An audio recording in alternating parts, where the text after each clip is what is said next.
4 lines. That is all that stands between you and a traffic stop that drags on for 20 minutes, ends in a search, or hands law enforcement the evidence they need to build a case against you. Not a lawyer. Not a lawsuit. Not an argument on the side of the road. Just 4 lines, spoken in the right order, at the right moment, and the stop ends. Most drivers do not know these lines exist, and the ones who figure it out usually do so after the damage is already done. I have sat through hundreds of traffic stop cases.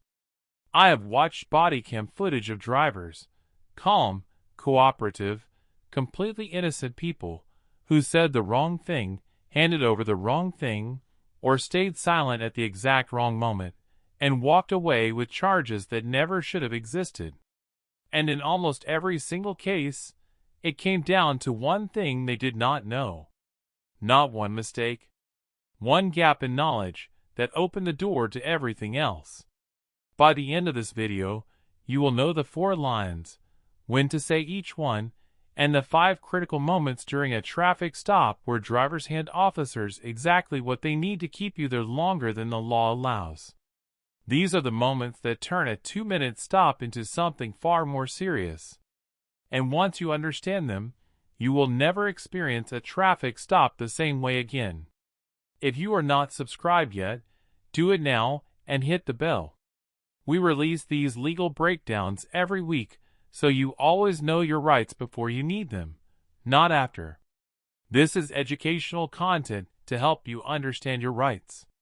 For specific legal advice, always consult a qualified attorney in your state. Now let us get into it. Mistake number 1 is staying silent when the officer first approaches your window. Most people think silence is safe. They have heard somewhere that they have the right to remain silent, so they say nothing, hand over their license, and wait. That feels cautious. That feels smart. But here is the legal problem.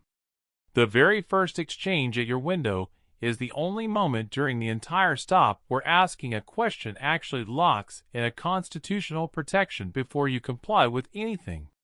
Under Delaware v. Prowse, decided by the Supreme Court in 1979, police cannot stop vehicles without articulable reasonable suspicion. There has to be a stated legal reason for the stop. That reason needs to be on the record. And you are the one who has to put it there, because the officer will not volunteer it unless you ask. Before you hand over a single document, say this calmly and politely. Officer, what is the reason for this stop? Officer, what is the reason for this stop? Officer, what is the reason for this stop? Here is why that sentence is so powerful. When you ask it, the officer states the reason on camera. That statement is now documented. The body cam captures it. If that reason turns out to be legally insufficient, fabricated, or inconsistent with what actually happened, your attorney has something to work with. Without that question, there is no record of what the officer claimed before you complied. Here is what this looks like when it goes wrong on body cam. Officer walks up. Driver hands over license without a word. Officer says, "You failed to maintain your lane." Driver nods. Stop proceeds. There is no record of when that reason was stated, how it was framed, or whether it matched the footage from the patrol car. Here is what it looks like when it goes right. Officer walks up. Driver says, "Officer, what is the reason for this stop?" Officer says, "Your registration tag is expired." Driver says, "I understand. Here are my documents." That exchange is now timestamped and documented. If the tag was not expired, or if the officer misread it, or if there is a dispute later, your attorney has the officer's own words, recorded, before any compliance took place. Officers begin building their case the moment they leave their cruiser. The stated reason for the stop is the legal foundation of everything that follows: the ticket, the search, the investigation. A foundation that cannot hold up gets evidence suppressed. This is not a confrontation. It is documentation. Stay calm. Stay polite. Hand your documents over after you hear the reason, not before. Bottom line on mistake 1. Silence at the window feels protective, but it is not. That one question, "Officer, what is the reason for this stop?" is the only tool you have to put the constitutional basis of the stop on record before you comply with a single thing. That gets the reason documented. But here is what most drivers never account for. The second a new face appears at your window, the dynamic of the stop resets entirely. And if you are not ready for it, you will answer questions you never had to answer at all. That is mistake 2. The second officer trap. Mistake number 2 is treating a second officer like they are part of the same stop. Here is something that happens constantly at traffic stops and almost nobody talks about. You hand your license to the officer at your window. That officer walks back to their cruiser. 30 seconds later, a second officer appears, sometimes at your passenger window, sometimes back at the driver window, and starts a conversation. Here is the legal reality. That second officer is running a parallel investigation. They did not receive your documents. They have no stated reason for engaging you. But because you already handed over your license, because you already positioned yourself as cooperative, most drivers just answer. They think the stop is winding down. They think this is casual. It is not. The body cam on the original officer does not capture this new conversation. The second officer's body cam captures your answers from a completely different angle with no context about what you said or did not say at the first window. There is no continuity. There is no cross-reference. Officers are trained to use this split attention technique precisely because it catches people at the most relaxed moment of the stop. You already feel like the hard part is over. Picture this on body cam. Officer 1 takes your license and walks to the cruiser. A second officer appears at your passenger window. "Hey, just checking in. Where are you coming from tonight?" You answer because it feels like small talk. That answer is now evidence in a separate report. And what you told Officer 2 has nothing to do with what you told Officer 1, because Officer 2 never asked about the stop. They asked about you. The correct response when any second officer appears at any window is the same response you gave the first. "Officer, I am invoking my right to remain silent." "Officer, I am invoking my right to remain silent." "Officer, I am invoking my right to remain silent." You do not have to explain. You do not have to be rude. You invoke. Under Salinas versus Texas, that verbal invocation is your Fifth Amendment protection regardless of which officer is doing the asking. In Stop and Identify states, you must provide your name and basic identification. Beyond that, a second officer initiating a fresh conversation does not create any new obligation to answer. Bottom line on mistake 2. The moment a new officer appears at your window, the stop is not wound down. It has expanded. Treat every officer as the first officer. That covers the verbal threat from a second officer. But there is a physical handover happening at the same moment that most drivers walk straight into without realizing what they just gave up. That is mistake 3. The phone handover trap. Mistake number 3 is placing your phone in an officer's hands. Here is how this plays out on body cam over and over again. Driver pulls up their digital insurance card. Officer says, "Can I see that?" Driver hands the phone through the window. The phone is now in law enforcement's possession. Under Riley versus California, the Supreme Court ruled in 2014 that officers cannot search the digital contents of your phone without a warrant. But that ruling protects you from a search. It does not protect you from what you voluntarily hand over. Once the phone is in the officer's hand, everything on that screen, every notification, every visible detail, is observable without it technically constituting a search. Officers have used exactly this to justify extending stops after drivers surrendered their phones. The protocol is simple.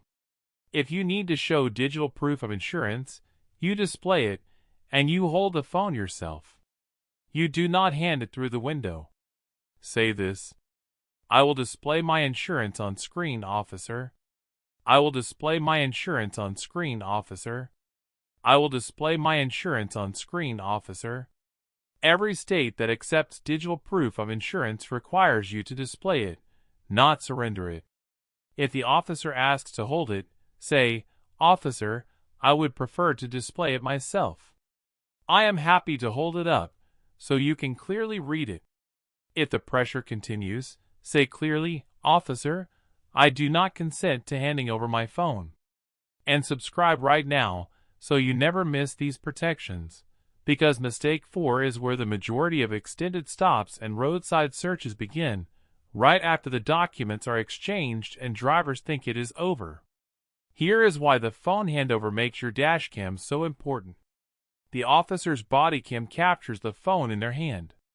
It does not capture what was or was not on screen.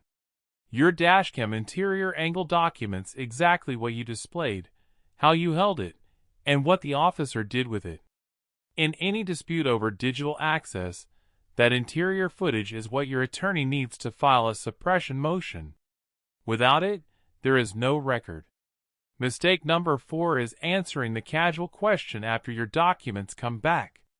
You have done everything right. You asked for the reason. You stay controlled. You cracked the window. You held your phone yourself.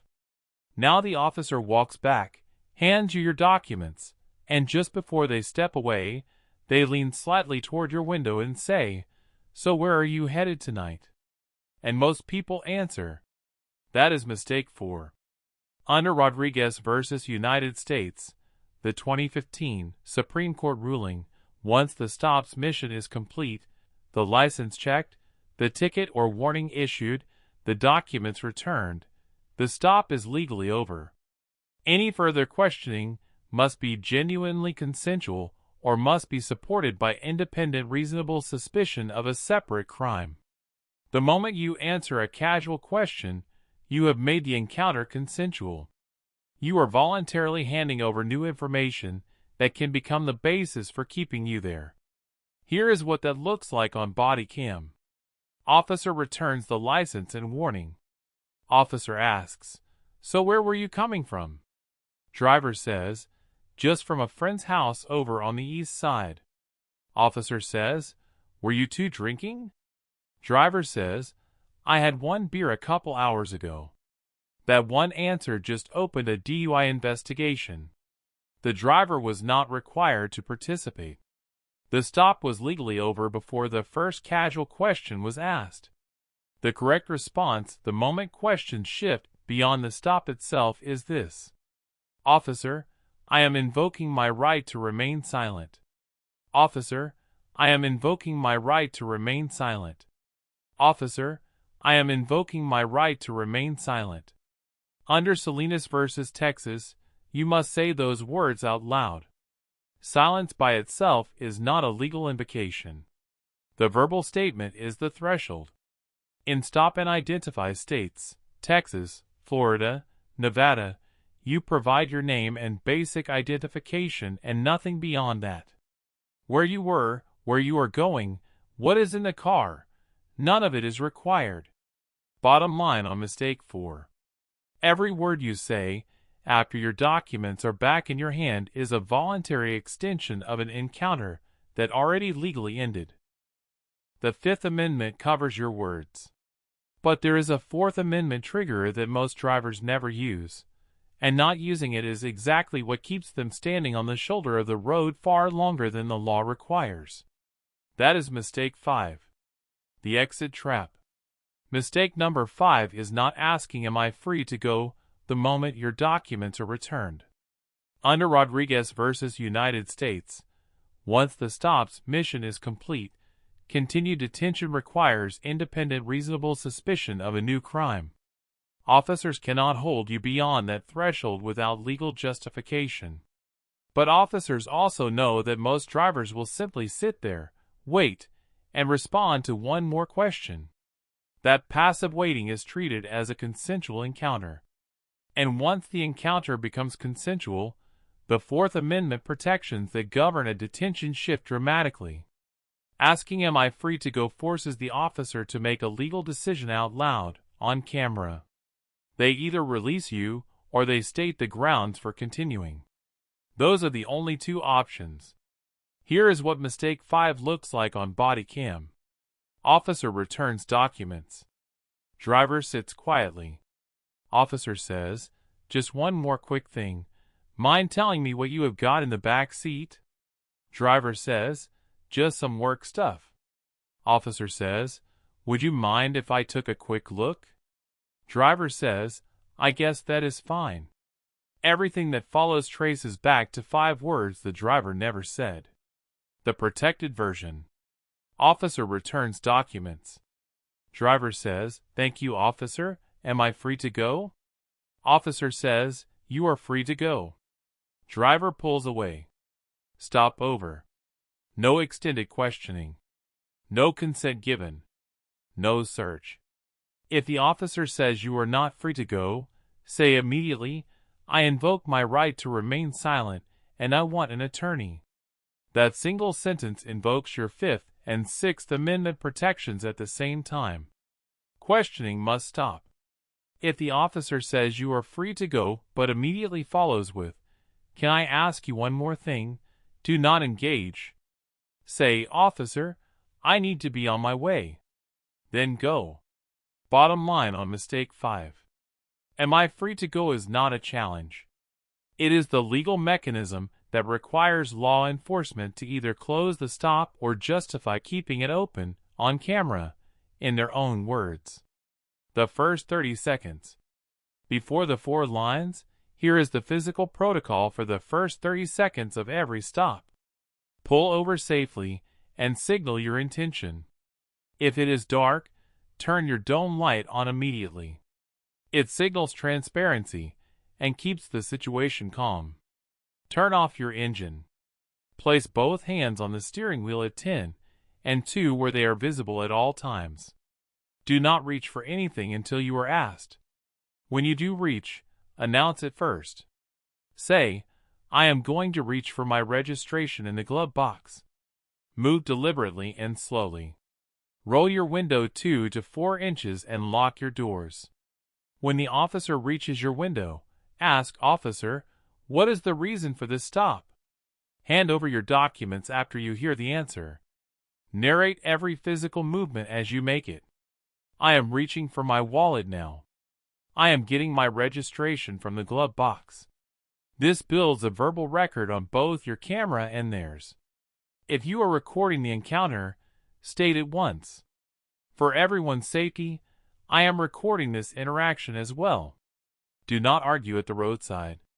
The place to challenge an unlawful stop is a courtroom, not the shoulder of the road. Stay calm. Stay polite. Stay firm. Cooperation does not mean conversation. Your 4 lines.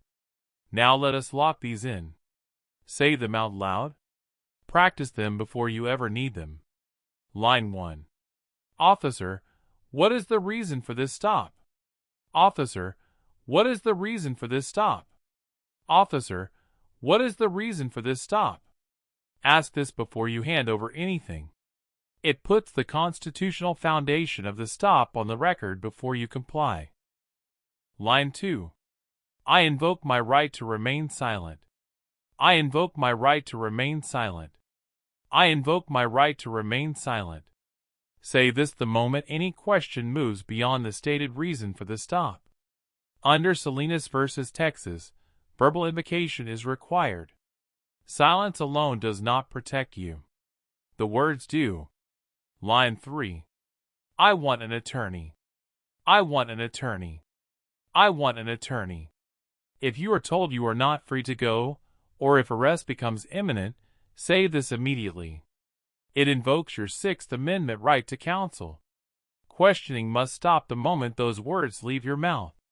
Line 4. I do not consent to any searches.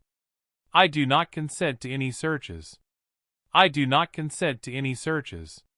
Say this clearly and specifically. Not a shrug. Not a pause. Not an I guess. A shrug has been interpreted as consent in court. Your exact words create the record that protects you. Run the full sequence. Lights flash behind you. Pull over safely. Don't light on if it is dark. Engine off. Hands on the wheel. Window cracked 2 to 4 inches. Doors locked. Officer approaches. Officer, what is the reason for this stop? Documents returned. Am I free to go? If yes, drive away. If no, I invoke my right to remain silent and I want an attorney. Search suggested. I do not consent to any searches. 4 lines. Every stop. That is the complete framework. Here is the core principle behind everything in this video. A traffic stop is not a conversation. It is a legal encounter with a defined beginning, a defined purpose, and a defined end. Every second beyond that defined purpose requires legal justification. Every word you say beyond what is required is a gift you are giving to the other side. The 4 lines are not about being difficult. They are about holding the stop to exactly what the law allows, and not 1 second more. This is educational content only, and not legal advice. Always consult a qualified attorney in your state for guidance specific to your situation. If this video helped you understand your rights, give it a thumbs up right now and subscribe to this channel. We publish new legal breakdowns every single week covering exactly what to say, what not to say, and how to use your constitutional rights at every stage of a traffic stop. Hit the bell so you never miss one. Share this with everyone you know who drives, because the next person who needs this might get pulled over before tomorrow morning. The 4 lines protect your rights. Your camera protects your case. If it is not on camera, it did not happen. Drop a comment below telling us where you are watching from and what traffic stop situation you want us to break down next.